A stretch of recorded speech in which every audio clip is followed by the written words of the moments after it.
What is up, everybody? Nick here again, and I'm excited to bring you another video, and this one's exciting. We're going to go over our top 3 hacks to closing more clients through DMs. This is something we see a lot of people need help with kind of in the industry. A lot of people don't have a lot of sales experience, so this is something we want to touch on, and I'm really excited about it. So we're going to dive right in, top 3 hacks. So let's dive into number 1, which is going to be having multiple lead sources. A really big problem artists have is they only have one lead source. So this lead source is normally Instagram, which won't grow your business from 5 to 10K months. But when we're talking about lead sources as well, we're talking about where you're getting your clients from. Where are they coming from? How are they finding you? Where are people reaching out to you on? And Instagram is normally just not going to grow your business to 5 to 10K months. It's just not. So let me ask you this. What happens if your Instagram account gets hacked and you can't log back in? Because that is very relevant recently, especially with a lot of hacks going around and like link clicking stuff. It's been really bad. So if it gets hacked, what happens if that's your only lead source? Having one lead source is risky, and you're actually taking on more risk by having one source of leads rather than taking a risk and trying paid ads, for example, or some other route that'll get you more leads as well, or open another lead source. The top permanent makeup artists don't rely on just Instagram. If you look at anybody in the industry that is a really big figure in the PMU industry, they have a lot of different sources. The majority of them have Instagram, Facebook, and paid ads as a minimum, just 3 as a minimum for the most part. Some have other ways of getting leads that are more advanced, such as automated emails and text campaigns, lead magnets, all sorts of different stuff. But multiple lead sources will ensure that if one source is taken away from you, you will still have at least 1 or 2 other ways of getting clients. So we recommend being on Instagram, Facebook, and running paid ads if you want to have a successful PMU business. All right, so that's number 1. Number 2 of these 3 we're going to go over is do not offer your price right away. This is one of the biggest mistakes I see people do, and it's kind of a tricky one as well. So I'll dive into what we mean by this. So one of the first DMs people get is, what's your price? That is just the number 1 thing we see PMU artists get, especially when they first start running ads as well. It's a really big one. It's annoying because normally after they get the price, they become uninterested or just ghost you because a lot of them are price shopping and don't have very high intent. We call these people price shoppers. They're just shopping for pricing and they want to find the cheapest thing possible. So it's people just looking for price and determining the value of your service based on the price and not what your service can actually do for them or the value they get out of your service. So your main goal is to help people regain their confidence through your service.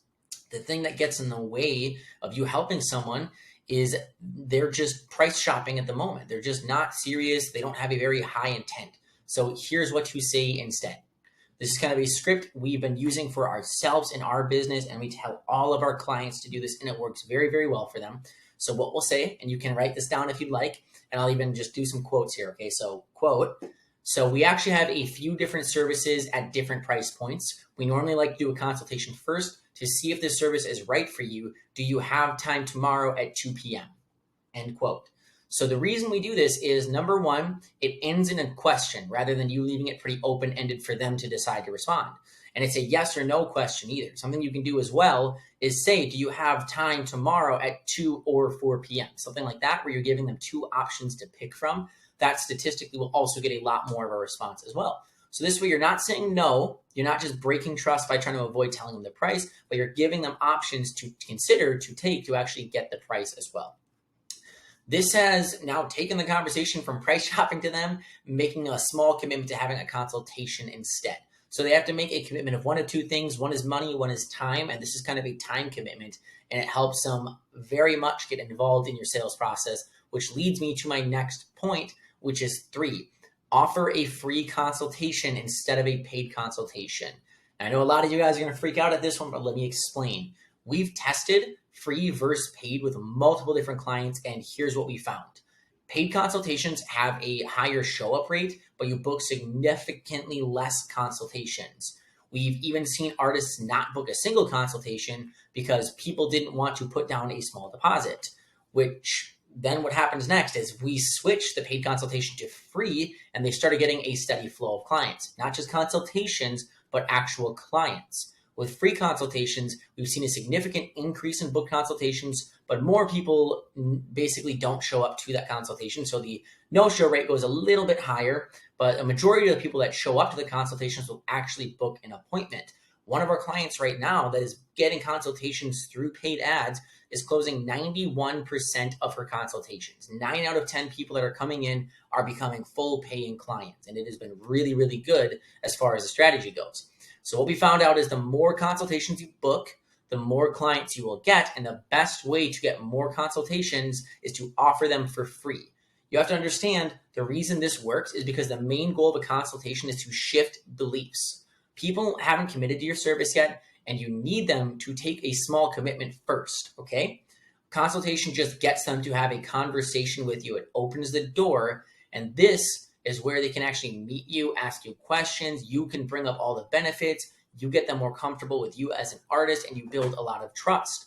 Obviously, the goal of a consultation is to see if they're even a match for the service. But consultations are a majority of people will become comfortable with you and your service in that period. So during that consultation, the whole goal is to get them to ask you questions, get comfortable with you, and open up to you, because they won't do that if you're just pitching them a price right away. They're not going to get involved whatsoever. Everything becomes face value at that point, and it's not something that converts super highly.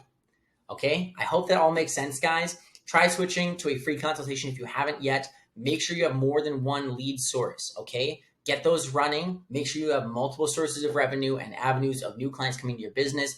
And try this consultation route if you haven't yet. Just give it a shot. Let us know how it goes. That's all for today. I hope these tips help you guys close more clients, and I'll see you in the next video. What's up, guys? I hope you enjoyed the video. If you have any questions, make sure to leave them down below in the comments. Or if you'd like us to run your ads for you, we have a link in the description to schedule a free one-on-one call with our team to see if you qualify. That's it for today, guys. Have a good one. I'll see you in the next one.